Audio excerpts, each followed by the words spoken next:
Hare Krishna. So we are very fortunate to be here in Golok Dham. That is actually the destination, to go to Golok Dham, where Sisi Radha Krishna and Nanda Baba Yashoda and all the eternal associates of Krishna performing their wonderful pastimes. And Krishna is the Supreme Personality of Godhead. So I am Bhagavan, Adi Purush, the source of everything, of all the spiritual material worlds, all the incarnations. Vishnu Murtis, all expansions of Krishna, is the source of all the Shaktis. Mool Shaktis is eternal consort, Srimati Radharani, who is the fountainhead of all the Lakshmi Devis, Parvati Devi. So, but he's performing his pastimes as a cowherd boy, Gop. Gopala Churamani is the crest jewel of all cowherd boys. Most wonderful. And so it is our good fortune that we are here and in this Bhoma Golok Dham, in this material realm, and praying that we can go to the Aprakrit Golok Dham very soon. And of course, by the mercy of Srila Prabhupada, especially it is possible, who is the personification of the mercy of Sri Chaitanya Mahaprabhu, Nityananda Prabhu, Krishna Balaram, Sisi Radha Madan Mohan, Radha Shyama Sundar. So Madan Mohan and Shyama Sundar, they are one and different. And they're same and different also, wonderful. And of course, it is very nice that we have so many devotees here, and Ram Govinda Maharaj and Vajinath Prabhu and Orasini devotees and so many wonderful devotees eager to hear. That is very important. The devotees have to be eager to hear, and then there will be benefit. Of course, in this same 10th canto, which is the essence of the whole Srimad Bhagavatam, it is explained by Shukadeva Goswami that three persons are there in hearing the Krishna Katha. Actually, the speaker himself, like Shukadeva Goswami, and then the one who is listening and asking questions, like Parikshit Maharaj. He was listening and asking questions. And then the other people, the other devotees were also listening, and all of them are benefited. But who is most benefited? That is explained by Srila Vishwanath Chakravarti Thakur in his beautiful commentary. Of course, there are different persons who are commenting on the Bhagavatam, practically almost unlimited persons who are commenting there. But especially, we have to show respect to Sridhar Swami, as told by Mahaprabhu, the original commentator on the Bhagavatam.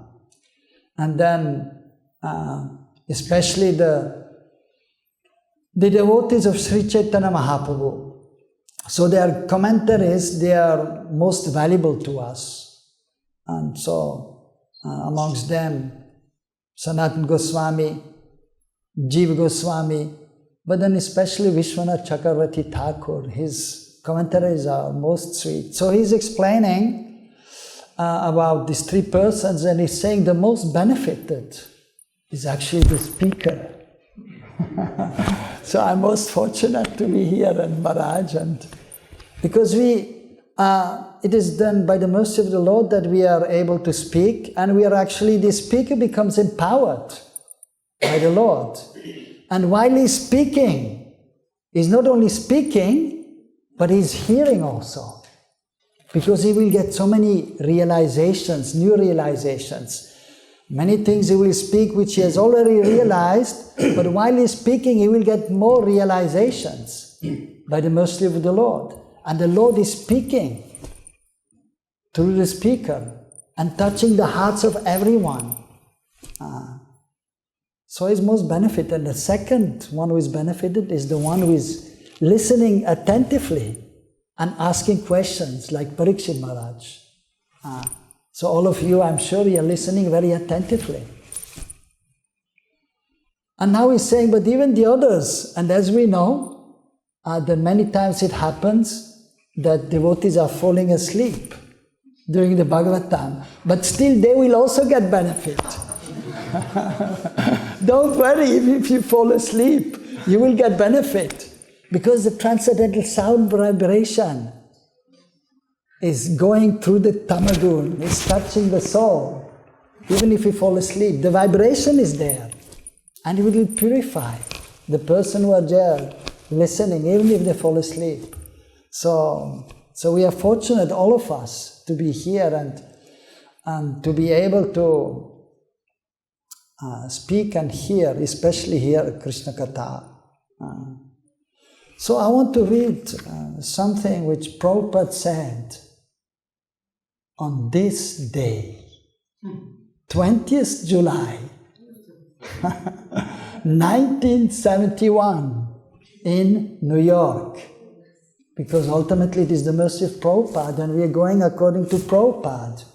Prabhupada is giving the purport. So we're hearing from Sridhar Swami, Vishwanath, Sridhar, Sanatana Goswami, but especially we see through the eyes of Srila A.C. Bhaktivedanta Swami Srila Prabhupada, who actually, when he was writing the purports, he was having the commentaries of Sridhar Swami, Sanatana Goswami, Baladev Vidyabhushan, Vishwanath Chakravarti Thakur, Jiva Goswami.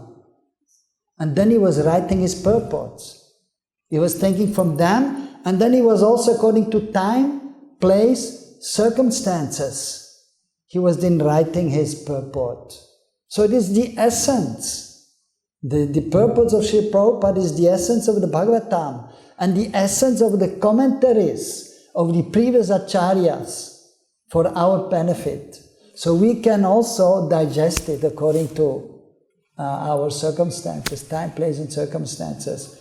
So what he said on that day, 1971 in New York, just one more thing I remember in New York, and I was in New York also for 3 years, serving Radha Govinda Dev, very beautiful deities of Radha Govinda Dev.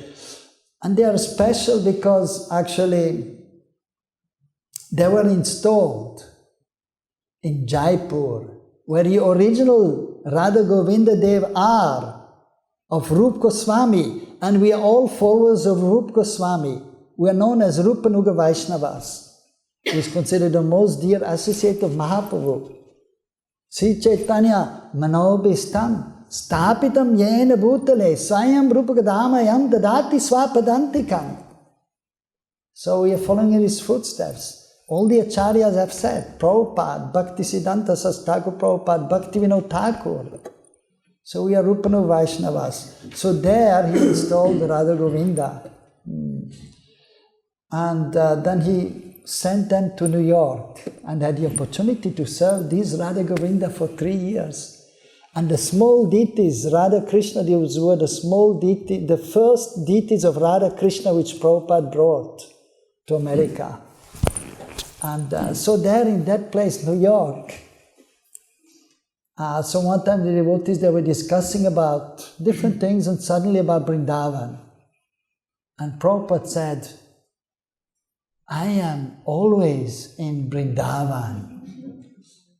So the pure devotee is always in Vrindavan, because that is our goal, to go there, and they are coming from there. Of course, they are coming also from Navadvip, Shvetadvip, at the same time. The associates of Krishna, most of them are associates of Mahaprabhu also. And at present, at the same time, in Golok, and also in Shvetadvip, Navadvip. And then they're coming to this world to preach Krishna consciousness. When they come here, it doesn't mean they are not there in Golok or in Shvetadvip, Navadvip. They are there and they're coming here also. And so just listen what he was saying on that day, 1971, 20th July. And by the will of the Lord, by transcendental coincidence, I didn't look for that, but it just came to me. And so he's saying, Srila Prabhupada, listen carefully. Our Krishna consciousness movement is how to become one of the Gopi Jan, then Krishna will save us from any danger, even by lifting a hill or a mountain. So I think it is most wonderful and appropriate. Because of course Krishna, he knows past, present and future. And so then he's also empowering the devotee, and they may also know past, present or future. But so Krishna, the pure devotees, they are arranging everything.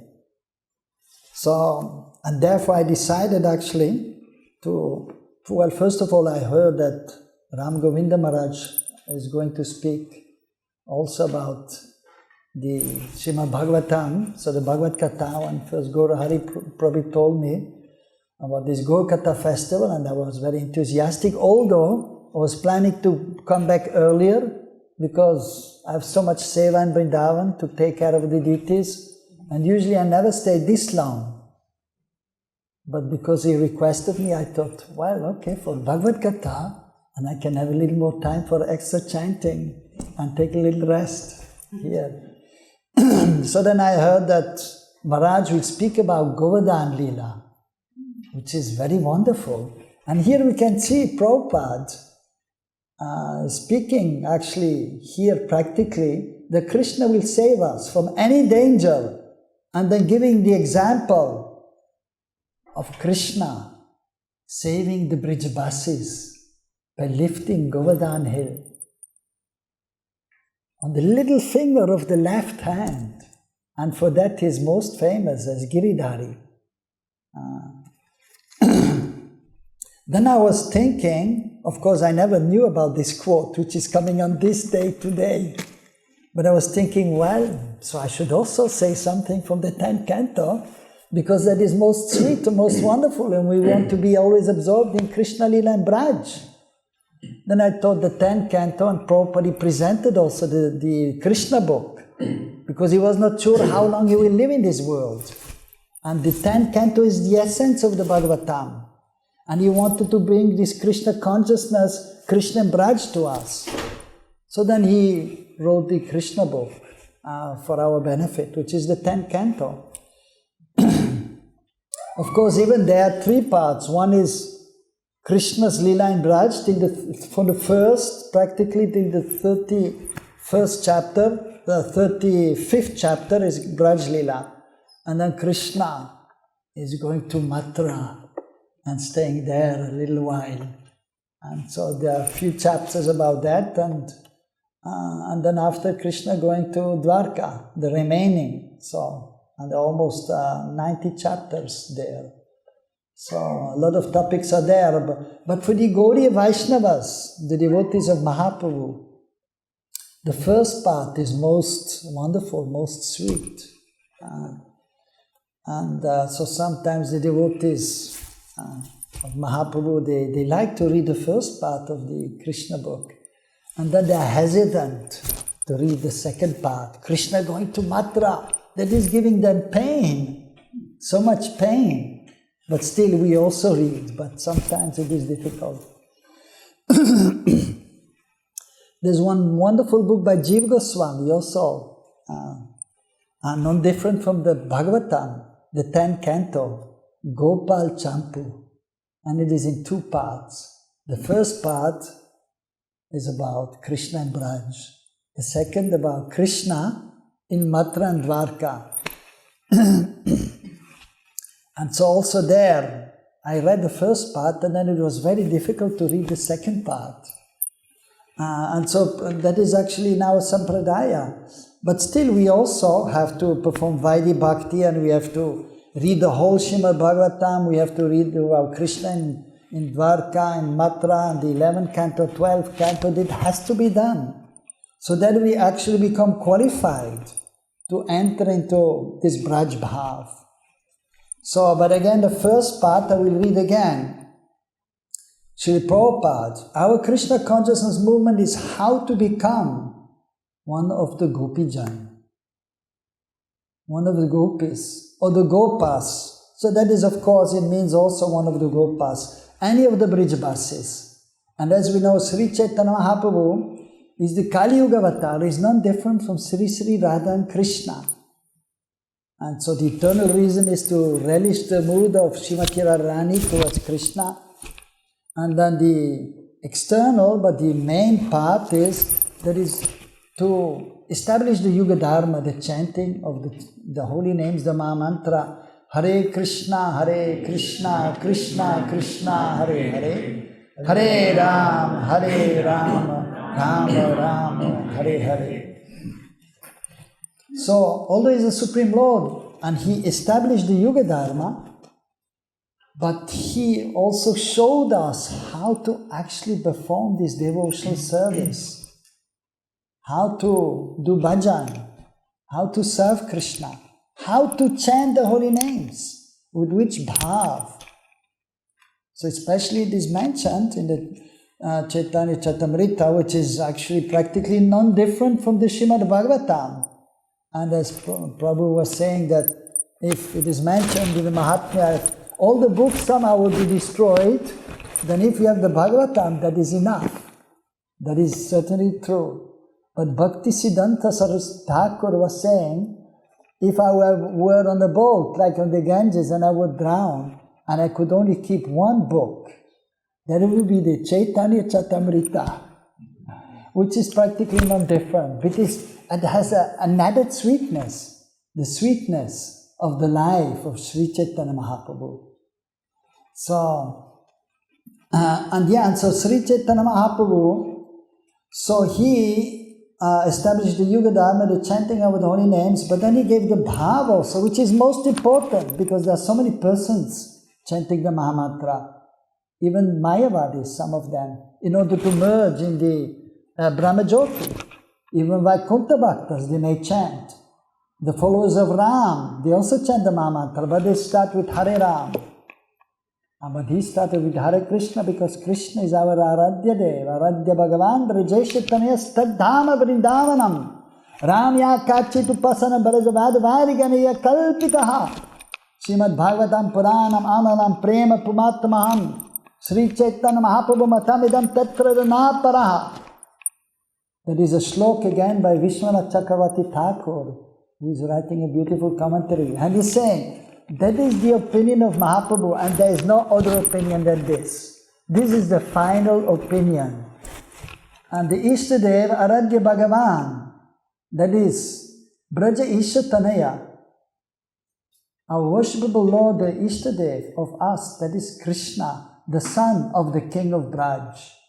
And as worshipable is Sri Vrindavan Dham. Sri Vrindavan Dham ki. Yeah. And then he's saying, and the worship, the upasana of the Vrajavadhu, the damsel of Braj, that is most exalted. Yakalpita Hatha, and we cannot even practically conceive in the conditioned state. But when we become purified by the mercy of Mahaprabhu, by the mercy of the associates of Mahaprabhu, by the mercy of Srila Prabhupada, we can become qualified to actually understand the loving affairs between Radha and Krishna and become a Gopi Jan. That is what Prabhupada is saying. And so Mahaprabhu, so he himself, he was saying that we have to follow in the footsteps of the Brijbasis. Then only we can go to Golok.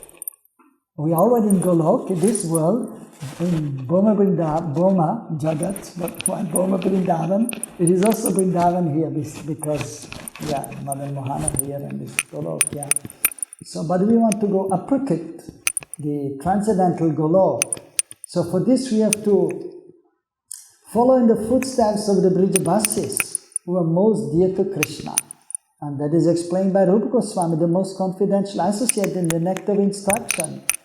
Tannama Rupa Charitadi Sukirtanu Kramena Rasana Manasin Yoja Tistan Vrajat Tat Anugami Tad Anugami what is it? Kalam Nait Akilam Upadesha Saram. That is the essence of all advice, that we should hear very nicely and remember and speak about the wonderful pastimes of Krishna and his associates, and then we should follow in their footsteps. And then we can actually become perfect in our life. And here the Venu Gita, just that is the introduction of the chapter, should be there. Just 2 minutes more. The gopis are glorifying the song of Krishna's flute. So the Venu, Venu Gita. Of course, but ultimately, there's so many aspects which are there, so many we can say about this wonderful chapter. But basically the gopis, they are glorifying the flute, but actually they are also glorifying Krishna, ultimately. Because all they want to do is actually they want to love Krishna. They want to remember Krishna. They want to hear about Krishna. They want to speak about Krishna. They want to touch Krishna. They want to embrace Krishna. They want to serve Krishna.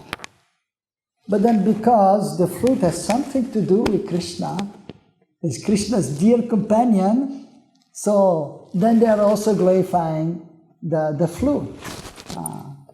So that is the Venu Gita, which is very beautiful, and of course 3 days, that is practically definitely not enough to discuss about this wonderful chapter, because actually we can have at least 1 day for each slok, but we have to keep it short. But it is wonderful, and of course it is the highest moods are there also, but then you can see even on the very beginning stage of bhakti, so we can appreciate the mood of the gopis. Although they are the most exalted, but then there are also we can, as the beginners in devotional service, we can learn so much, and how should be our consciousness even in ordinary dealings, how we should see this world, how we should interact with the devotees, with other persons. So it is a most exalted topic, but at the same time it is also practically we can apply that in our life, so that we can advance as sadhakas, as devotees practicing devotional service, and then eventually we can enter into the higher end of bhakti. So first we have to follow Vaidhi Bhakti, and then by following Vaidhi Bhakti, then we can enter into Raghunaga Bhakti. So I will stop here. Hare Krishna.